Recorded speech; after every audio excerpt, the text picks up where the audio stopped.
Police ঘুষ খায়, আমি ব্যবসায়ী, আমি ঘুষ খাই না। আমি ৫ টাকার মাস্ক ১০০ টাকায় বিক্রি করি। আমি শিক্ষক, আমি ঘুষ খাই না। আমার নিকট যে সকল ছাত্রছাত্রী প্রাইভেট পড়বে, আমি তাকে পরীক্ষায় পাশ করিয়ে দিই। আমি ডাক্তার, আমি ঘুষ খাই না। আমি একজন মাকে নর্মাল ডেলিভারি না করে ভয় দেখিয়ে বেশি টাকার জন্য সিজারের পরামর্শ দিই। আমি উকিল, আমি ঘুষ খাই না। আমি টাকার জন্য একজন ধর্ষকের পক্ষে ওকালতি করি। হ্যাঁ, এটাই আমাদের সমাজ। পুরো প্লে স্টোর জুড়ে খুঁজেছি, কিন্তু সেই গেমটা কোথাও পাইনি যেটা তুমি আমার সাথে খেলেছো। জীবনের এটাই নিয়ম, একজন সরে যায় বলেই আরেকজনের জায়গা হয়। ৩ জন ব্যক্তি দাওয়াত দিলেও তাদের বাড়ি যাবেন না।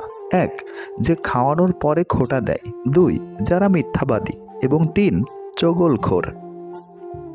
নারীরা কঠিন কথাকে খুব সহজভাবে নিতে পারে, আবার কখনো কখনো সহজ কথাকেও সহজভাবে নিতে পারে না।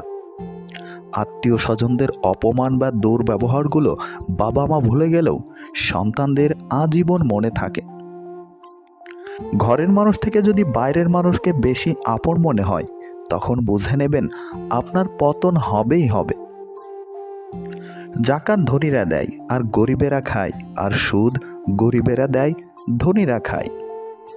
খারাপ মানুষের সাথে সমঝোতা করতে নেই, কারণ সমঝোতার পর সে আপনাকে আরো বড় বিপদে ফেলতে চেষ্টা করবে। নিজের সম্পর্কে গুজব খুব মন দিয়ে শোনা উচিত। এমন অনেক কথাই জানা যায় যেটা আপনি নিজেও জানেন না। না সম্মানে বড়, না উচ্চতায় বড়, মানুষের বিপদে যে পাশে দাঁড়ায় সে সবচেয়ে বড় মনের মানুষ। জীবনযুদ্ধে আমাদের লড়াইটা প্রিয়জনদের সাথেই হয়ে থাকে, শত্রুর সাথে নয়। সুতো ছিঁড়ে গেলে নাটাই নিয়ে পিছনে ছুটতে নেই, ঘুড়িকে উড়তে দেখার মাঝেও আনন্দ আছে। বোকা মেয়েরা ঝামেলা করে না, বাবা মায়ের কথা মেনে নেয়। ঝামেলা করে বুদ্ধিমতীরা। সময় আর টাকার মধ্যকার প্রধান পার্থক্য হলো, আমরা এটা জানি আমাদের হাতে কত টাকা আছে, কিন্তু আমরা জানি না আমাদের হাতে কতটা সময় বাকি আছে। রিলেশনে সবসময় উদার না হয়ে মাঝে মাঝে ব্যবসায়ী হন। সে যতটুকু দিবে আপনি ততটুকুই দিয়েন। শারীরিক সুখ অনুভব করাটাও আনন্দের, যদি স্পর্শকারী মানুষটা ভালোবাসার হয়। যতই করি আমার আমার কিছুই আমার নয়, খেলনা নিয়ে করছে খেলা, রয়েছে ভাঙার ভয়। মায়ার জালে জড়িয়ে আসি, চাই না বের হতে। ডাক আসলে যেতে হবে, কেউ যাবে না সাথে। মেয়েদেরকে ফুল আর চকলেট দিলে বেশি খুশি হয়, বেশি কিছু লাগে না। আপনি যখন উপরের দিকে উঠতে থাকবেন, তখন চারদিক থেকে আপনার কাছের মানুষগুলো দূরে সরে যাবে।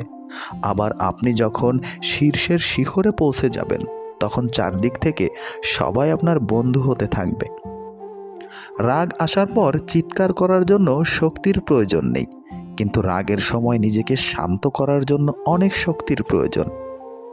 জীবনসঙ্গী হিসেবে এমন কাউকেই প্রয়োজন যে তোমার সুখে হাসতে পারে এবং তোমার দুঃখের সমানভাবে কাঁদতে পারে।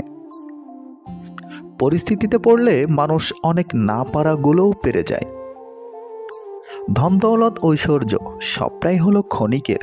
এইসবের পিছে ছুটে অনেকে খোঁজ রাখে না আসল জীবনের। কষ্ট পেলেই কি ভালোবাসা হারিয়ে যায়? কখনোই না। যে ভালোবাসতে জানে সে হাজার কষ্টের মাঝেও ভালোবাসতে পারে। তোমার খুব আপন মানুষরাই তোমার পিছে পিছে বদনাম করে, তা তুমি কখনোই জানবে না। ক্ষমা হলো ভালোবাসার সবচেয়ে বড় রূপ, যার প্রতিদান হিসেবে আপনি পাবেন হাজার ভালোবাসা। আমি স্বপ্নকে হারিয়ে যেতে দেখেছি, কাছের মানুষকে দূরে সরে যেতে দেখেছি। সবাই বলে ভালোবাসা হাসতে শেখায়। আমি সেই ভালোবাসাকে গভীর রাতে একাকী কাঁদতে দেখেছি। গরু ঘাস খেয়ে দুধ দেয়, আর সাপ দুধ খেয়ে বিষ দেয়। পার্থক্যটা খাবারের নয়, পার্থক্যটা জাত, স্বভাব ও আচরণের। সম্পর্কটা ছিল অল্প দিনের, কষ্টটা থাকলো সারা জীবনের। লাইফে দুটো জিনিস মানুষকে খুব কষ্ট দিয়ে যায়। এক, যাকে তোমার পছন্দ নয় তার সাথে জীবন কাটানো, এবং দ্বিতীয়, যাকে তোমার পছন্দ তাকে ছাড়া সারাটা জীবন কাটানো। ধাক্কা খেলে একটা জিনিস ভালোই শেখা যায়, কার থেকে দূরে থাকতে হয় আর কার সাথে জুড়ে। জীবনটা সুন্দর যদি জীবনের সাথে জড়িয়ে থাকা মানুষগুলো সুন্দর রাখে। কোন ধরনের মেয়েরা বিয়ের আগে ও পরেও খারাপ কাজে লিপ্ত থাকে জানেন? নাম্বার 1, যদি কোনো মেয়ে কোনো পুরুষের সাথে কথা বলার সময় বারবার যৌনতা নিয়ে আলোচনা করতে চায়, যৌনতার কথা বলার সময় তিনি পুরুষদের জাগ্রত করতে চান, যৌনতা সম্পর্কে কথা বলার ইচ্ছা প্রকাশ করে, তাহলে বুঝবেন মেয়েটি সুবিধার না। নাম্বার 2, চরিত্রহীন মহিলারা পুরুষদের সাথে কথা বলার সময় চুল কাঁপানোর প্রবণতা পোষণ করে। তিনি চুল নাড়ানো এবং কথা বলার মাধ্যমে পুরুষদের নিজের চেহারাতে আকর্ষণ করতে চায়। আমি আছি তো বাক্যটি অনেক মূল্যবান সাপোর্টের কাজ করে। এই কথাটা শুনলেই সব চিন্তা নিমিষেই উড়ে যায়। মনে হয় যতই ঝড় তুফান আসুক আমার পাশে এমন একজন আছে যে আমাকে সব সময় আগলে রাখবে। সৌন্দর্য নিয়ে কখনো গর্ব করবেন না, কারণ ওটা আপনার সৃষ্টি নয়। গর্ব করবেন আপনার চরিত্র নিয়ে, কারণ ওটা আপনার সৃষ্টি। যে পিতামাতাকে তার জীবনের সবচেয়ে বড় সম্পদ মনে করে তার কখনো অর্থের অভাব হয় না। যে ব্যক্তি মিথ্যা বলে তাহাকে 10 কথা বলিতে হয়, আর যিনি সত্য বলেন তাহাকে 1 কথার বেশি বলতে হয় না। ব্যর্থতা আসলে নতুন করে শুরু করার একটা দারুণ সুযোগ। এবার তোমাকে শুধু আর একটু বেশি বুদ্ধি খাটাতে হবে। মেয়েদের মানসিক প্রশান্তির জন্য ডাক্তার অথবা ওষুধের প্রয়োজন নেই। প্রিয় মানুষের কেয়ার, সম্মান এবং ভালোবাসায় তাদেরকে হাসি খুশি রাখতে পারে। খুব কাছের কাউকে ভুলে যাওয়ার কোনো সংক্ষিপ্ত পথ নেই। প্রতিদিন মনে পড়তে থাকবে এবং স্মৃতিগুলো কষ্ট দিতে থাকবে। জীবনের অর্ধেকটা সময় আমরা টাকা ইনকামে ব্যয় করি। টাকা ইনকাম করতে গিয়ে আমরা শরীরকে অসুস্থ করে ফেলি। বাকি জীবনটা ইনকাম করা টাকা দিয়েই শরীরকে সুস্থ করার চেষ্টা করি।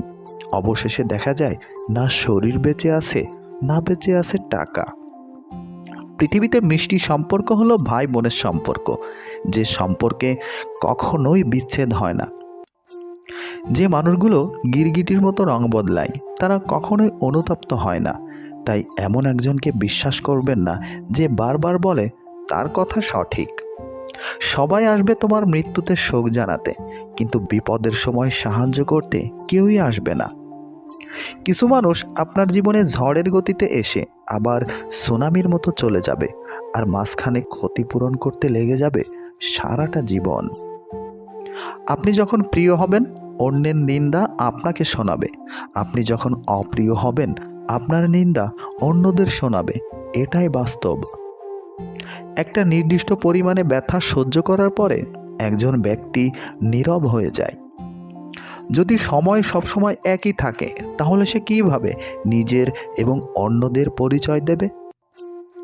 বিশ্বাস গভীর হলে অপরিচিতরাও আমাদের আপন হয়ে যায়, এবং বিশ্বাস ভেঙে গেলে আমাদের আপন মানুষও অপরিচিত হয়ে যায়। কথা জিনিসটা সবাই বোঝে, কিন্তু এমন মানুষ চাই যে আমার নীরবতা বুঝতে পারে। আমি মারা গেলে সবাই কাঁদবে, কিন্তু যদি আমি মরা থেকে বেঁচেও উঠি তারাই আমাকে বাঁচতে দেবে না।